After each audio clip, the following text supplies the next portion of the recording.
Hi hello నమస్తే welcome to auto wall updates. ఇప్పుడే మన జూనియర్ ఎన్టీఆర్ గారు బామర్ది ఉన్నారు కదా, ఆయన నటించిన శ్రీ శ్రీ శ్రీ రాజావారు మూవీ చూడడం జరిగింది. యాక్చువల్లీ ఈ మూవీ అయితే థియేటర్స్తో రిలీజ్ అయిందండి. అప్పుడే వెళ్దాం అనుకున్నాను, బట్ ఈ మూవీకి అయితే బజ్జు లేదు, అసలు రిలీజ్ అయినట్టు కూడా నాకు తెలియలేదు. ఇప్పుడైతే ఓటీటీలోకి వచ్చింది, అందుకే ఈ మూవీ చూసి రివ్యూ ఇస్తున్నాను. ఈ మూవీ 2 hours 20 minutes రన్ టైంతో ఆహాలో అయితే తెలుగులో కూడా స్ట్రీమ్ అవుతుంది. ఇంకా ఈ మూవీ అయితే నానే నితిన్ గారి ఫస్ట్ మూవీ అంట. ఈ మూవీ మరి ఇప్పుడు దాకా ఎందుకు రిలీజ్ చేయలేదని నాకు తెలియదు, మేబీ ఫైనాన్షియల్ ఇష్యూస్ అయి ఉండొచ్చు. ఇప్పుడు రిలీజ్ చేశారు, బట్ యూజ్ ఏం లేదు. ఆ హీరోకి పెరిగిన క్రేజ్ లేదు, తగ్గిన క్రేజ్ ఏం లేదు. ఓటీటీకి అమ్మేసుకున్నారు. ఇంకా చూసాక నా ఎక్స్పీరియన్స్ చెప్పాలంటే ఈ మూవీని ప్రమోట్ చేయకపోవడం చాలా మంచిది. ఆ ప్రమోషన్ ఖర్చులను మిగిలే అనిపించింది అండి. రొటీన్ రొట్టకొట్టుడు సినిమా అని చెప్పొచ్చు. నాకు తెలిసి ఎప్పుడో మనం చిన్నప్పుడు చూసాం కదా, ఆ మూవీసే చాలా బెటర్గా ఉంటాయి ఈ మూవీ కంటే కూడా. ఇంక ఈ మూవీ ఫ్యామిలీతో చూడొచ్చా అంటే లాస్ట్లో ఒక లిప్ లాక్ ఉందండి, అవార్డు చూడొచ్చు. ఈ మూవీ స్టార్ట్ అవడమే హీరో ఇంట్రాక్షన్, వాళ్ళ ఫ్యామిలీ, తర్వాత హీరోయిన్ వాళ్ళ ఫ్యామిలీ, వీళ్ళిద్దరికి పొలిటికల్ లింక్ పెట్టడం, తర్వాత మ్యారేజ్ అవడం, ఇంటర్వెల్కి గొడవ అవ్వడం. సో ఆ గొడవ ఎందుకు జరిగింది, వీళ్ళ ప్రేమ అసలు సక్సెస్ అయిందా లేదని అని తెలియడం ఈ మూవీ అంతా.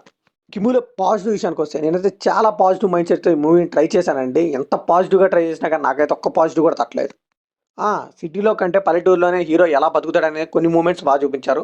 కొన్ని ఫన్నీ మూమెంట్స్ కూడా బాగానే వర్కౌట్ అయ్యాయి ఫ్యామిలీ మెంబర్స్. కానీ నెగిటివ్స్ విషయానికి వస్తే రొటీన్ రొట్టకొట్టడి స్టోరీ అండి.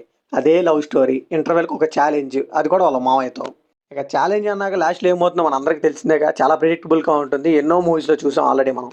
సో ఇంకా రొటీన్ స్టీరియోటైప్ లవ్ స్టోరీ ఉంటుంది కదా, అదే లవ్ స్టోరీ. అమ్మాయిని ఎవరో ఏడిపిస్తారు, హీరో వచ్చి కొట్టి హీరో అవుతాడు. ఇంకా పక్కన ఫ్రెండ్స్ కూడా ఏజ్కి తగ్గట్టు ఉంటారు, కొద్దిగా పెద్దవాళ్ళు ఉంటూ ఉంటారు. ఇంకా ఫ్యామిలీస్ మధ్య వచ్చి అదే గొడవలు అండ్ అలానే అమ్మాయిని అలాగే ఏడిపించడం, ఆ సాంగ్స్ ఇవన్నీ కూడా ఒక టెంప్లెట్ మోడ్లో వచ్చేస్తూ ఉంటాయి. ఇంకా హీరో గారండి వుడెన్ ఫేస్ అని చెప్పొచ్చు. కొద్ది కూడా యాక్టింగ్ లేదు, మేబీ ఫస్ట్ మూవీ కాబట్టి డైలాగ్స్ కూడా ఏదో అప్ చెప్పినట్టే ఉంటుంది. ఇంక ఇంటర్వెల్ సీన్ చూసినప్పుడు నాకైతే మొగుడు సినిమా గుర్తొచ్చిందండి. చాలాసేపు నవ్వుకున్నాను కూడా. సో ఇంకా గొడవ కూడా ఏదో కావాలని పెట్టుకున్నట్టు సిగరెట్ కోసం అని ఏదో ఆ కాన్సెప్ట్ని ఓవర్గా రుద్దినట్టు అనిపించింది. సో ఫైనల్గా ఈ మూవీకి మనం ఇచ్చే బడ్జెక్ట్ ఏంటంటే, అప్పుడెప్పుడో తరుణ్ గారు మూవీ చూసారా, నువ్వు లేక నేను లేను, ఇలాంటి మూవీస్ అవన్నీ చూడని వాళ్ళకైతే ఈ మూవీ నచ్చే ఛాన్స్ ఉంది.